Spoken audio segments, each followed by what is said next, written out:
Good evening, dear friends. Margaret here, and tonight I need to tell you about a letter that traveled 60 years to reach the hands it was written for. This story begins with a rusted postal bin in Illinois and ends on a blue porch in El Paso, Texas, where a 92-year-old woman finally heard her son say goodbye. The email arrived 3 weeks ago with a subject line that made me stop mid-sip of my morning coffee. Undelivered military letter from 1965. Can you help me get it home? Inside was a photograph of a cream-colored envelope, postmarked Chicago, addressed in careful handwriting to a Mrs. Maria Ruiz in El Paso. The return address listed PFC Anthony J. Ruiz, writing from Vietnam in November 1965. The letter had never been opened. For 60 years it had been stuck, lost, forgotten, until a man in Illinois opened the wrong bin and found a voice that had been waiting to be heard. This is the story of how that letter came home. Dear Margaret, my name is Ethan Lawrence. I live in Joliet, Illinois, and I restore old things for a living.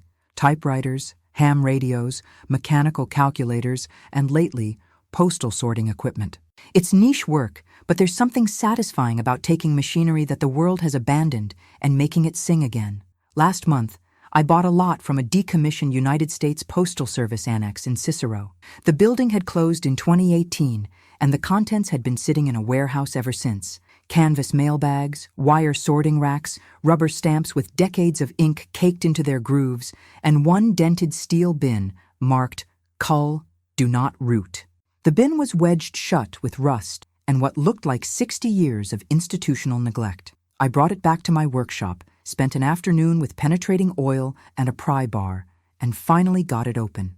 Inside were the expected casualties of postal automation: bent greeting cards, magazines folded wrong, catalogs addressed to businesses that no longer existed. Junk, mostly. Ephemera destined for the recycling bin. But at the very bottom, pressed flat beneath a water-stained Sears catalog from 1967, I found a single envelope, cream-colored, edges soft with age, addressed in the careful handwriting of someone who'd been taught penmanship in a different era. The postmark read, Chicago, November 12, 1965. The address, Mrs. Maria Ruiz, 1428 W. Pecan Avenue. The return address, PFC Anthony J. Ruiz, a company, 1st Battalion, 7th Cavalry, Vietnam, 1965. The year the war stopped being an advisory mission and became the thing that would break America's heart for a generation. I held the envelope up to the light. The flap was still sealed. No one had ever read this letter. I called a friend who collects postal history.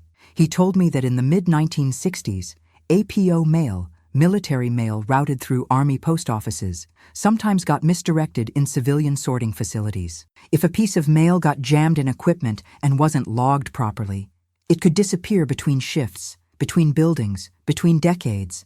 When annexes closed, sometimes these lost letters would surface in forgotten bins and drawers. "You're holding someone's last words," my friend said. "That needs to get home." I didn't open it. It wasn't mine to open, but I also couldn't just put it back in a box and pretend I hadn't found it. I looked up the address on Google Street View, 1428 W. Pecan Avenue still existed. A small bungalow with a Palo Verde tree in the front yard, the trim painted a faded turquoise, wind chimes hanging from the porch. Whether Mrs. Maria Ruiz still lived there, I had no way of knowing. I'm writing to you, Margaret, because I've listened to your readings for years. You handle other people's stories with the care they deserve. If anyone can help me get this letter to where it belongs, it's you. If you're willing, I'll overnight the envelope to you. You decide what happens next. With respect, Ethan Lawrence, I wrote back within the hour. Send it. I'll carry it the rest of the way. The package arrived 2 days later in a rigid cardboard mailer. Inside, protected by acid-free tissue paper, was the envelope. I lifted it carefully and set it on my kitchen table. The paper was thin as onion skin, yellowed at the edges. The 6-cent stamp featured the Statue of Liberty, her torch still bright despite 60 years. The ink had faded to brown, but the handwriting was still clear. Neat block letters, the kind they taught in schools when penmanship was a required subject. I sat with the envelope for a long time, not opening it, just holding it. This was someone's son, someone's brother, someone who'd written home from a war and never got the chance to hear his mother say she'd received his words. I needed to find Maria Ruiz, or whoever remained of her family. The first step was determining whether Maria Ruiz was still alive. I started with property records for 1428 W. Pecan Avenue in El Paso. The house was still standing, still occupied, but the current deed was held in a family trust established in 2019. Two names were listed as trustees, Rosa Alvarez and Daniel Ruiz. A quick public records search suggested Rosa Alvarez was in her early 70s, likely Maria's daughter. Daniel Ruiz appeared to be a nephew, mid-50s, living on the east side of El Paso. I found a phone number associated with the trust and called it on a Tuesday afternoon, my heart pounding harder than it should have been for a phone call. A woman answered on the third ring. "Hello?" Her voice was cautious, the kind of careful hello you give to unknown numbers in an age of scams and robocalls. "Ms. Alvarez, my name is Margaret. I'm calling because I believe I have something that belongs to your family. Something from a long time ago." A pause. "Who is this?" "My name is Margaret. I live in Massachusetts. A man in Illinois found an old postal bin that contained an undelivered letter. It's addressed to Mrs. Maria Ruiz at 1428 West Pecan Avenue, dated November 1965. The return address is from a PFC Anthony J. Ruiz. The silence that followed was so complete, I thought the call had dropped. Then I heard a sharp intake of breath. "Anthony," she whispered. "My brother." "The letter was never opened," I said gently. "Neither the man who found it nor I have read it. We wanted to make sure it reached your family first." "Are you serious?" Her voice cracked. "This isn't some kind of cruel joke?" "I'm serious. I have the envelope here. If you'd like, I can bring it to you in person. I think something like this should be delivered face to face." Another long pause. I could hear her breathing, could almost feel the decades of grief and questions pressing against the receiver. "My mother," Rosa said carefully. "She's 92 years old. She's been waiting for that letter since 1965. We all thought it was lost, or that he never had the chance to write before." She stopped. "Can you really bring it here?" "Yes. I can fly out this week if that works for you." "My mother has good days and bad days," Rosa said. "Dementia comes and goes. Some days she thinks it's still 1965 and she's waiting for my brother to come home. Other days she knows exactly where she is and what she's lost. I don't know which kind of day it'll be when you arrive." "We'll take whichever day it is," I said. "What matters is that the letter gets home." Rosa gave me her address. Not the Pecan Avenue house, but a home on the east side of El Paso where she'd been caring for her mother for the past 6 years. We agreed on Friday afternoon. After I hung up, I sat with the envelope again. Anthony J. Ruiz, 20 years old, maybe 21 when he wrote this. A boy from El Paso who'd been sent to Vietnam in the year the war stopped pretending to be small. I looked him up. It took some digging through military casualty databases, but I found him.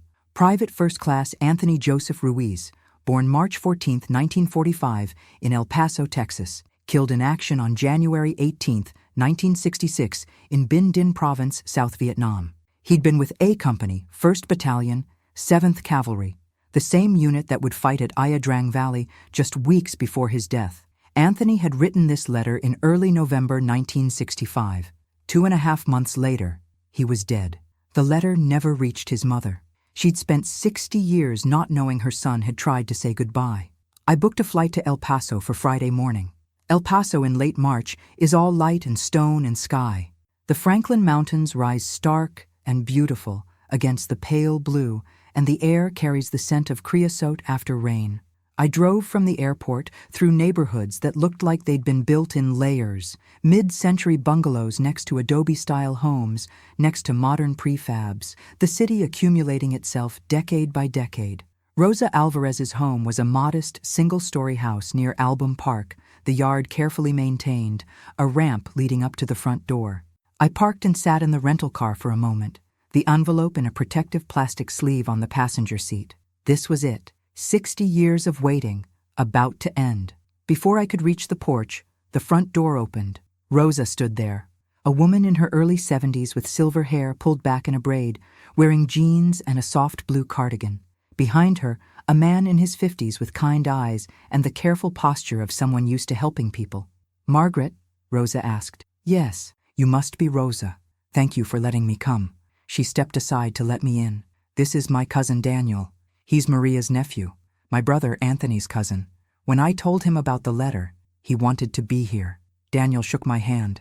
"Thank you for doing this," he said. His voice was steady, but I could see the emotion working in his jaw.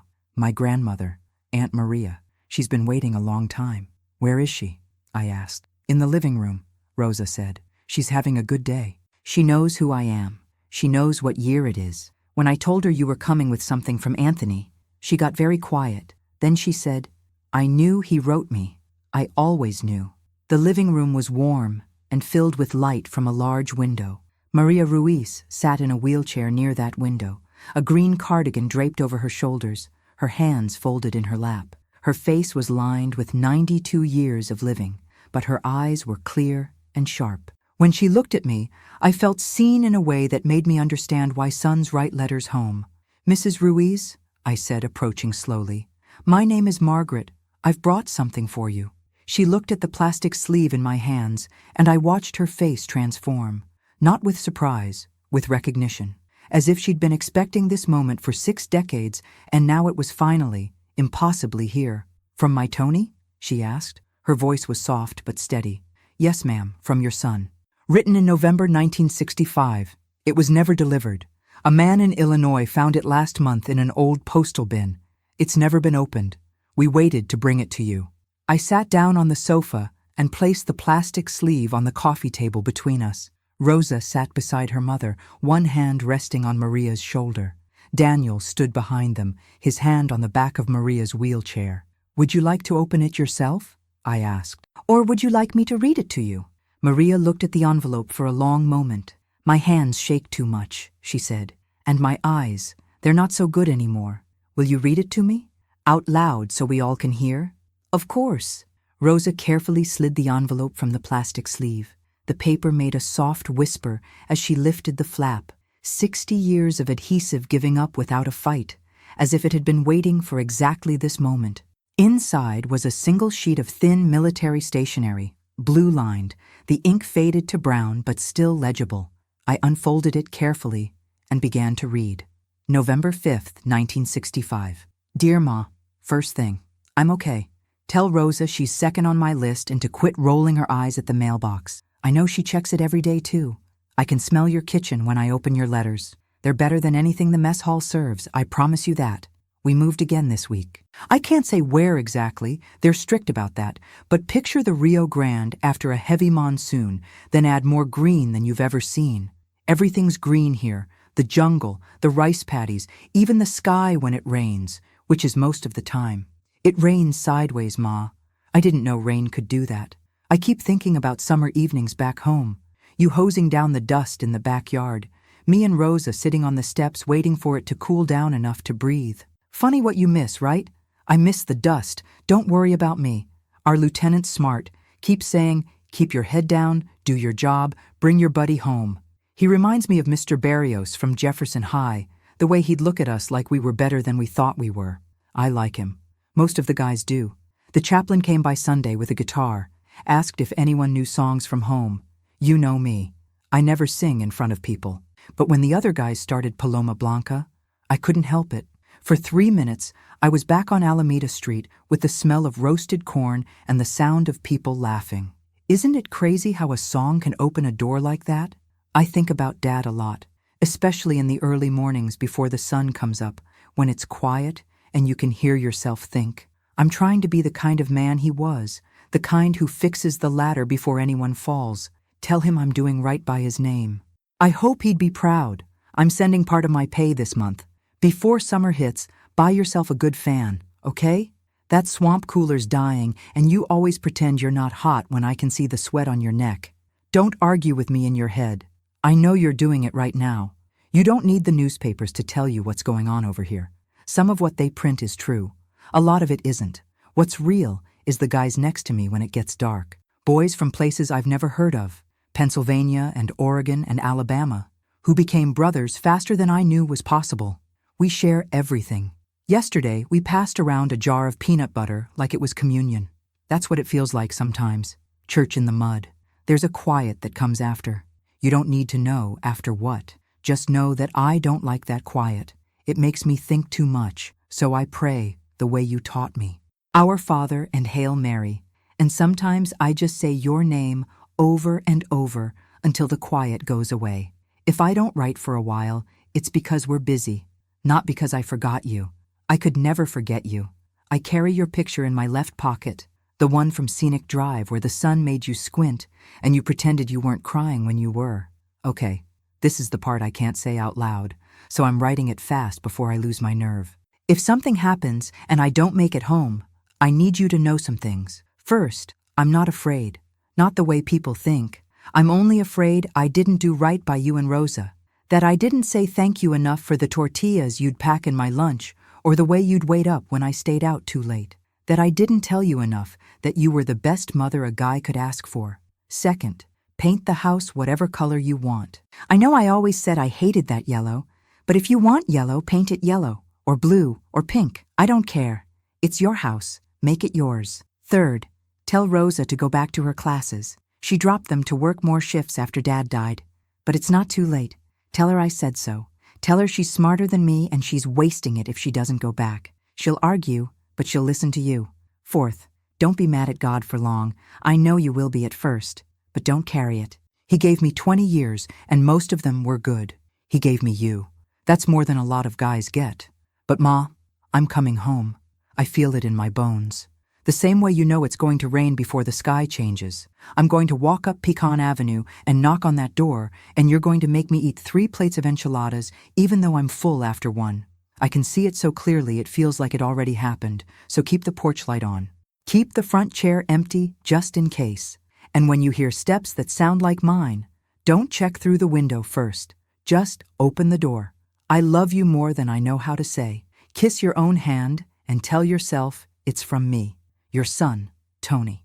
When I finished reading, the room held its breath. The afternoon light slanted through the window, catching dust motes that drifted like small, slow stars. Outside, a dog barked once, then stopped. Maria sat perfectly still, her hands pressed flat against her lap. Then, slowly, she reached out and touched the letter with both palms, the way you might touch something sacred. Her lips moved silently, tracing words only she could hear. Rosa was crying quietly, one hand covering her mouth. Daniel had his eyes closed, his jaw clenched tight against the grief that had been waiting 60 years to be acknowledged. He knew, Maria said finally, her voice steady and sure.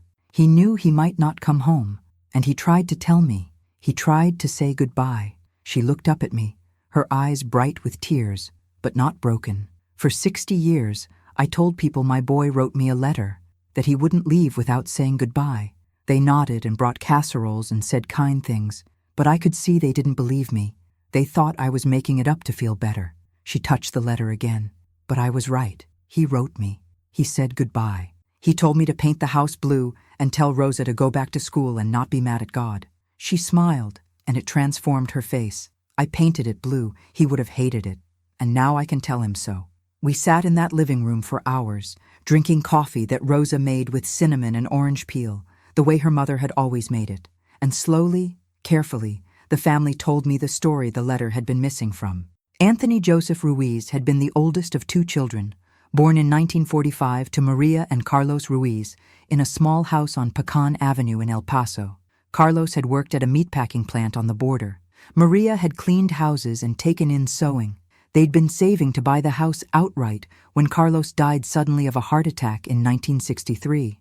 Anthony had been 18, Rosa 16. Anthony was supposed to go to college, Rosa said. He'd been accepted to the University of Texas at El Paso, full scholarship. He was going to study engineering, but after Dad died, he took a job at a warehouse instead so I could stay in school. In 1964, Anthony received his draft notice. He reported to Fort Bliss for basic training in March, then shipped to Fort Benning for advanced infantry training. By October 1965, he was in Vietnam with the 1st Battalion, 7th Cavalry. He wrote us regularly, Maria said. Every week, sometimes twice a week. Short letters, mostly. Telling us he was okay, asking about neighbors, making jokes. He didn't write about the fighting. I think he was trying to protect us. The letters had arrived steadily through November and into December. Then, in early January 1966, they stopped. I knew before the chaplain came, Maria said. The letters stopped and I knew, but I kept checking the mailbox anyway, every day, for months. On January 24, 1966, two Army officers came to the door. They told Maria that Anthony had been killed in action on January 18th during a patrol in Binh Dinh province. Enemy fire. He died instantly, they said, though Maria suspected that was something they told all mothers. No remains were immediately recoverable due to hostile conditions. A flag and a formal notification would follow. I didn't believe them at first, Maria said. I kept thinking there'd been a mistake, that he'd walk through that door any day. Rosa would find me sitting on the porch at night, waiting for him. The Army sent a folded flag and a Purple Heart. Maria kept them in a frame on the wall, but she never stopped waiting for one more letter. She wrote to the Army Records Center in 1973, asking if there were any undelivered letters in Anthony's file. Nothing. She wrote again in 1991 after a news story about MIA families. Still, nothing. People told me to move on, Maria said, to accept that he was gone. And I did accept it. I knew he wasn't coming back, but I also knew in my heart that he'd written me one more time, that somewhere there was a letter that said goodbye, and I wanted that letter. I needed to hear his voice one more time. She'd kept the Pecan Avenue house for as long as she could, refusing to move even when her knees made the steps difficult. She'd had the house painted blue in 1971, Sea Glass 312, she remembered, because Anthony had told her to paint it whatever color she wanted. She'd kept a chair on the front porch, just in case. I moved in with Rosa 6 years ago when I couldn't manage on my own anymore, Maria said. But I made her promise to keep the porch chair. The people who rent the house now, they're good people. They let me visit sometimes. I sit in that chair and I wait, even though I know there's nothing to wait for anymore. Daniel, the nephew, told me he'd joined the Army himself when he turned 18. Not to replace him, he said, but to carry the name forward, to prove a Ruiz could serve and come home. He'd done 2 tours, married, had kids, and spent years trying to convince his Aunt Maria to accept help. She finally let me build the ramp when I told her it would help the mailman, he said with a sad smile. She'll do anything if you tell her it helps someone bring the mail. Rosa told me she dropped out of college after Anthony's death, despite Maria's protests. I told myself it was because we needed the money, but really, I was just angry. Angry at the war, at the government, at the fact that my brother was supposed to study engineering, and instead he died in a jungle on the other side of the world. I said I'd go back someday. It's been 60 years. They'd all carried the weight of that missing letter, the unfinished conversation, the goodbye that never came, until now. We decided to hold a gathering, not a funeral, because that had happened 60 years ago, but a homecoming, a way to honor the letter's arrival and give Anthony's words the ceremony they deserved. The current tenants of the Pecan Avenue house, a young couple with a toddler, offered their front yard for the afternoon. We've heard the story, the husband said when Rosa called. Everyone on this block knows about Mrs. Ruiz and her son, who didn't come home. We'd be honored to host. The gathering was set for 2 weeks later, on a Saturday afternoon when the weather promised to be clear. Ethan Lawrence flew in from Illinois, nervous and humble, carrying the original envelope in its protective sleeve like it was a sacred relic. When he met Maria, she took his face in both hands and looked at him the way mothers do. "You brought my boy's voice home," she said. "Thank you." "I just found it, ma'am," Ethan said, his voice thick with emotion. "Your son did the rest." The neighborhood came out, older residents who remembered Anthony as a boy, the kid who shoveled driveways in winter and fixed bicycle chains on summer afternoons, younger neighbors who'd only heard the stories but wanted to be part of something that mattered. A former soldier from 3 houses down arrived in his dress uniform, medals pinned carefully to his chest.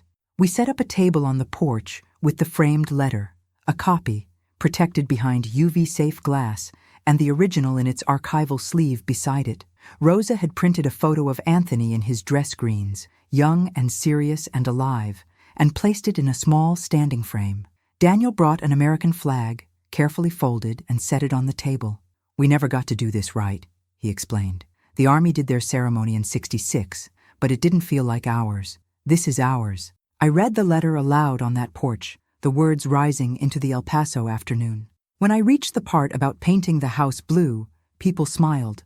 When I read, "Kiss your own hand and tell yourself it's from me," there wasn't a dry eye on Pecan Avenue.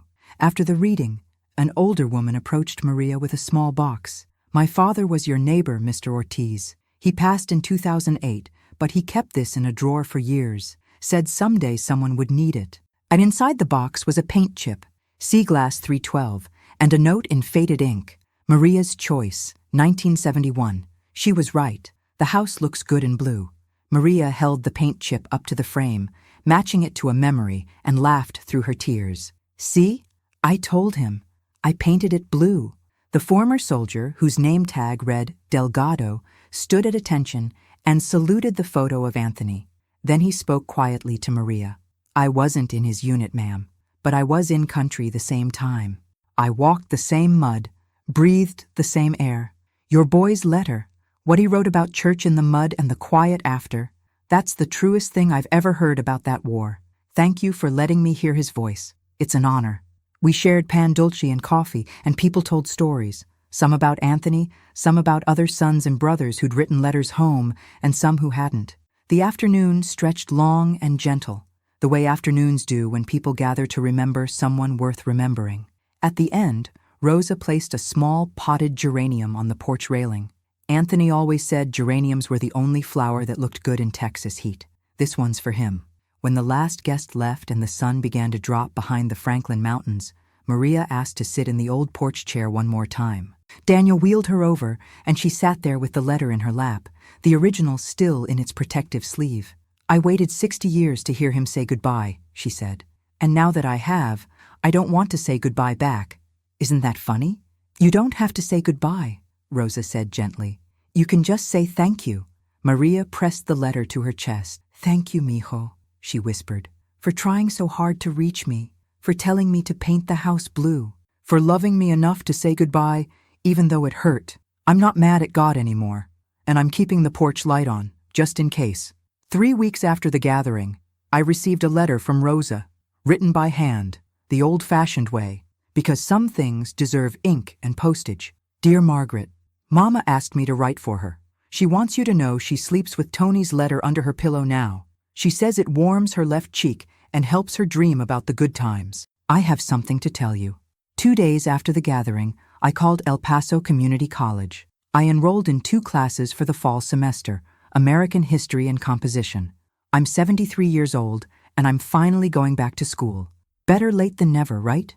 Tony would have been bossy about it, but he would have been proud. Daniel arranged for a small memorial plaque on the sidewalk at Pecan Avenue. The city approved it. It says, "In this house, a mother waited for a letter." It arrived 60 years later. We're installing it next month. Ethan has been down to visit twice. He and Mama talk for hours about postal history, about the war, about the strange ways the universe delivers messages. He mounted the old coal bin on the wall in his workshop back in Illinois. There's a sign underneath it, "Check the stuck places." And Mama, she's good. She's peaceful. She tells Tony's letter goodnight before she sleeps. She tells him about her day. She tells him she painted it blue, and he can't complain because he said she could pick the color. Thank you for bringing our boy's voice home. You gave Mama something she's waited her whole life for. Not just the letter, but the proof that she was right to keep waiting. With love and gratitude, Rosa Alvarez. Friends, I've been reading letters and stories for 15 years now. Stories of joy and grief, of loss and reunion, of the impossible ways love finds a path through time and distance.